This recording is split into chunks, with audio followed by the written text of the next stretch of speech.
Greetings, ladies and gents, and welcome to this latest edition of Tales from Outer Space. And as always, I hope that you enjoy. Story number 1. Why do they burn? Written by a glass of whiskey. A simple mission, they said. Only need a bit of fuel, they said.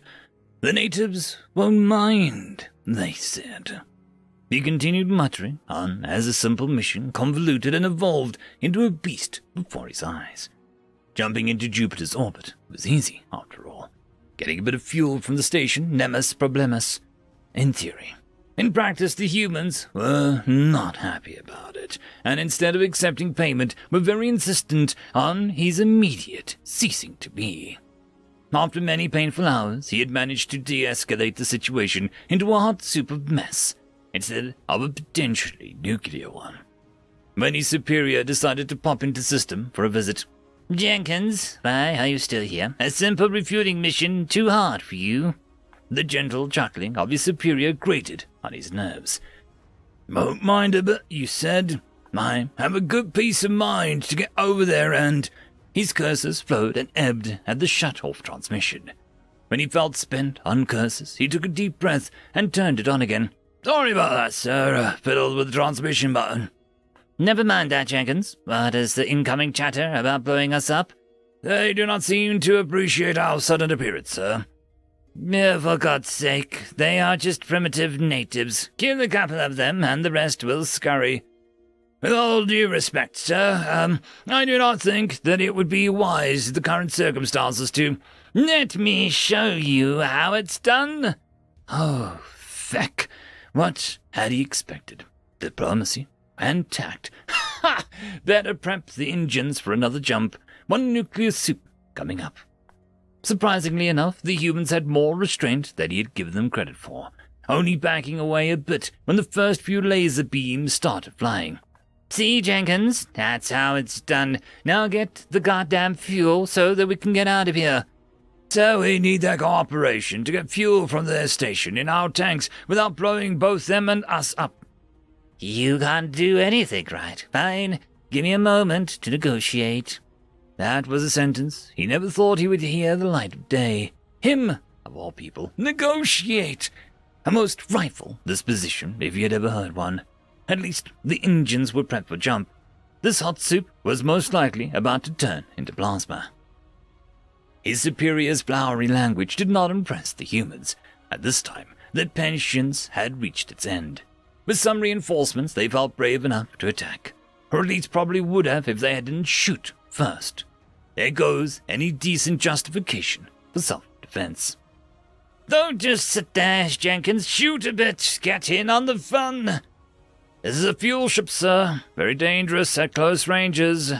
But only once." "Suit yourself." Humans fired salvo after salvo of missiles and bullets, but lasers took care of most of it. The leftovers splattered harmlessly over the shields. In return, the defensive lasers turned offensive, and white hot patches quickly appeared on the affected ships. The humans tried their best to spin around and disperse the energy, but to no avail. They burned. Curious thing, fire in space. Not really where it's supposed to be, as much as it's supposed to be anywhere. A more careful person might have wondered why they did that. A more careful person would not have driven up right next to the enemy ships to taunt them. The human ships, almost as one, saw their chance, and at once they turned port and vented their fuel tanks in the general direction of the hostile ship. The thing about rocket fuel is that there are many different kinds. There is the flammable kind, the very flammable kind, and the "you've got to be kidding me, I'm not putting that anywhere near sentient beings" kind. And also happen to burn in a vacuum. The humans had went with option 3. Now shields, they are great for most things, but they do need to activate. Clouds of liquids wandering around at low velocities just wasn't what they were meant for. Soon the entire starboard side of the ship was in flames. "Jenkins, emergency jump!" He was only too glad to hear those words. He prepped the engines instantly and jumped away. In the void between stars, two ships sat in radio silence, one darker than the other. Not a word about this, Jenkins. Not a word. I would never, sir. Who needs words when a recording was so much more visceral? End of story. Story number 2. Resurgence, written by Prussian Joe. Our enemy was not always so. In a galaxy of trillions of planets, we only found each other. We both recognized the rarity of our sentience, and accords were struck between our peoples to ensure that sentience remained whole for the galaxy. As we explored, we still found nothing, no others like us, and so we cleaved the galactic disk in two, making our empires equal in size and strength. We had peace, or so we thought. While we explored, they consumed. We took only what we needed from those worlds that we found, yet they built monstrous machines that could consume planets whole. We knew this not, for they were our allies, our friends. We were not watchful. We should have been. In the 700,000 years of our alliance, they struck 1,000,000 attacks on 1,000,000 worlds. Our shared borders erupted in war overnight. We knew war only as a myth, a legend of a time when our species fought itself, when we had but one world. Now we have billions of worlds in our empire, and we have thought war long gone. Our former ally never once told us why they attacked, why they broke the millennia of peace. We retreated as best we could, turning our factories over to furnaces of war. We built ships larger and more powerful than anything our people had ever constructed. And yet, they were not enough. They had preparation on their side, numbers that we could never match, weapons and ships that would take us 10,000 years to produce an equal number. So we submitted. Our people withdrew, abandoning world after world, until we had mere thousands remaining. Our shipyard stopped building machines of war, and instead began construction on thousands of enormous vessels meant to traverse the vast spaces between galaxies themselves. Always we'd been a people of discovery, of exploration. This aided us now as we built long-range ships our enemies simply could not match. 1,657 of these vessels were produced before the enemy was upon us. Only 312 were filled. Only 82 were able to escape. We do not know where our wayward brothers and sisters have gone. Their destinations were chosen at random so that the enemy could never know. We do not know if they are safe, if their ships reach their journey's end so many light years away. But we hope, even now, in our final moments, we hope.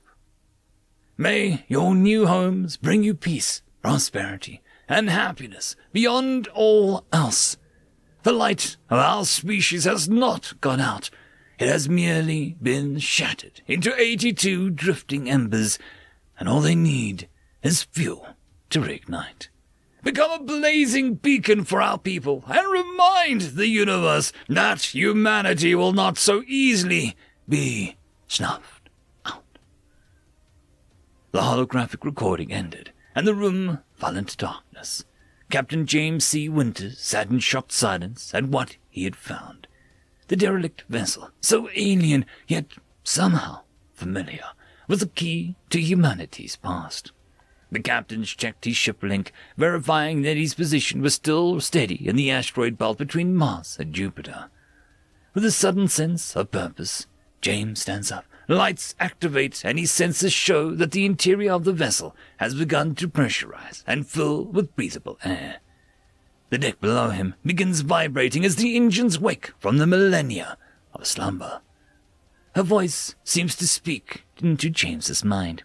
"Hello, sir. I have been waiting a long time for this day. Have you come to claim this vessel in the name of humanity?" James hesitates for only a moment before speaking aloud. Yes, I think I have." "Wonderful," the voice says. "Welcome, Captain, to the HVF Resurgence. I believe that we have much to do. Yes, James says to himself. I believe we do. End of story.